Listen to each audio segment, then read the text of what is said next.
Bonjour à tous dans cette nouvelle vidéo où nous allons montrer comment nous avons étendu le parc de batterie actuel avec 4 unités additionnelles US 5000 de Pilontech qui comportent chacune 5 kWh. Donc le parc de batterie précédent était constitué de 6 unités US 2000 pour un total de 15 kWh. Donc ça nous mènera au total à une trentaine de kWh sur le parc de batterie.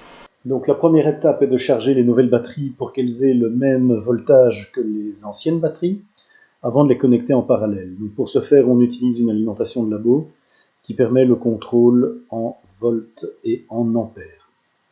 Ensuite, il faut connecter les batteries. Alors la première chose à faire, c'est de relier les batteries à la terre avec les câbles fournis par le constructeur, avec chacune des batteries. Et donc là, il faut réouvrir le tableau électrique et rebrancher les câbles de masse de chacune des batteries à la réglette de masse. Les batteries elles-mêmes sont empilées avec un système Pilontech propriétaire. C'est pas terrible parce que ça tient pas tellement, mais bon, ça permet d'éviter de reconstruire un rack entier.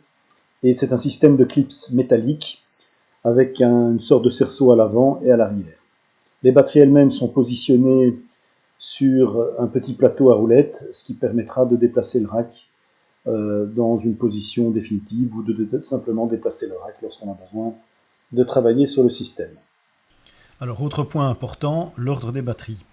Le stack doit commencer avec la batterie la plus récente, et si des US 2000 sont présentes, il faut aussi terminer par la plus récente. Donc ici, en l'occurrence, terminer par la US 5000. Encore un point d'attention, les câbles RJ45.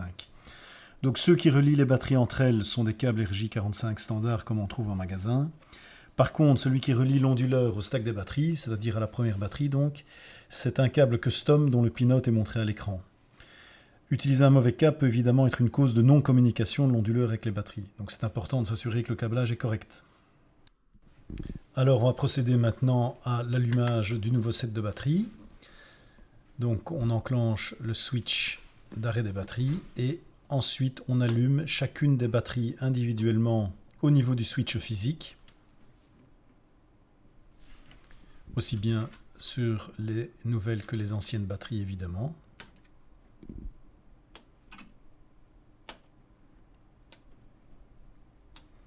Et ensuite, on enclenche le soft power switch de la première batterie qui va enclencher l'allumage de toutes les batteries suivantes. Donc là, on voit que effectivement, l'allumage se fait en cascade, de proche en proche, jusqu'à la dernière batterie.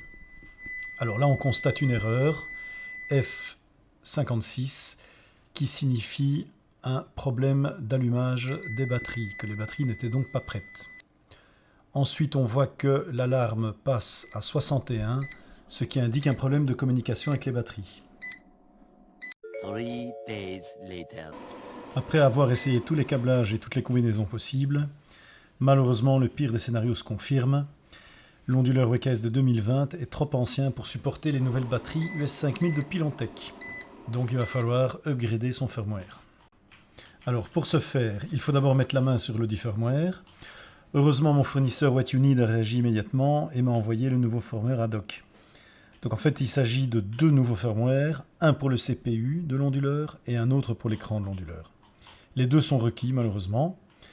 Donc ils sont livrés sous forme de 2 dossiers qui contiennent respectivement les fichiers à exécuter pour l'upgrade du firmware CPU et l'upgrade du firmware écran. Avant de procéder à cet upgrade, il faut tout déconnecter de l'onduleur, sauf évidemment les batteries qui l'alimentent. Donc il faut couper l'entrée PV, l'entrée réseau du groupe électrogène éventuel et la sortie AC vers les consommateurs. Un fichier PDF explicatif est fourni indiquant les étapes à suivre. Donc il faut d'abord exécuter le programme de mise à jour sur un ordinateur Windows qui doit être préalablement connecté à l'onduleur avec le câble qui fait l'interface entre un des ports USB de l'ordi et le port RS232 de l'onduleur. Donc du côté ordinateur, il faut sélectionner évidemment le bon port COM qui est associé à ce câble. La mise à jour du CPU est à faire avant celle de l'écran. Donc ici, on observe sur l'écran de l'onduleur les mentions UPG Yes, signifiant que l'upgrade est en cours. Et donc les diodes vont continuer à flasher tant que l'upgrade est en cours. On voit Update Success à l'écran de l'ordinateur, ce qui signifie que l'upgrade du CPU est en principe terminé. Et on va voir le basculement de l'écran de l'onduleur à ce moment-là sur l'écran normal. On remarque au passage que l'erreur 61 était maintenue, puisque l'upgrade de l'écran n'est pas encore fait, et nous sommes passés dans la version 71.97. Donc on procède maintenant à l'upgrade de l'écran. Donc il s'agit d'un autre exécutable, c'est un deuxième programme à lancer, qui va procéder à ce moment-là à la mise à jour de l'écran, qui s'éteint pendant l'upgrade.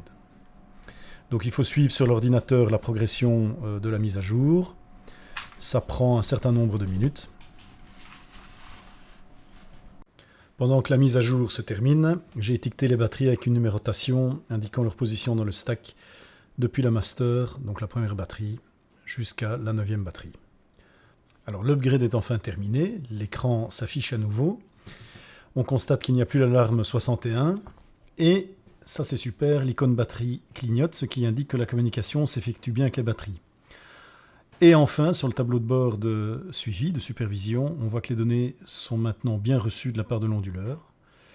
Donc voilà, l'extension des batteries Pilontech est enfin terminée. J'espère que cette vidéo vous aura informé, au cas où vous envisagez vous-même d'étendre votre parc de batterie. Et si la vidéo vous a plu, abonnez-vous si ce n'est pas déjà le cas, et un petit pouce serait très apprécié pour supporter la chaîne. Merci, à la prochaine!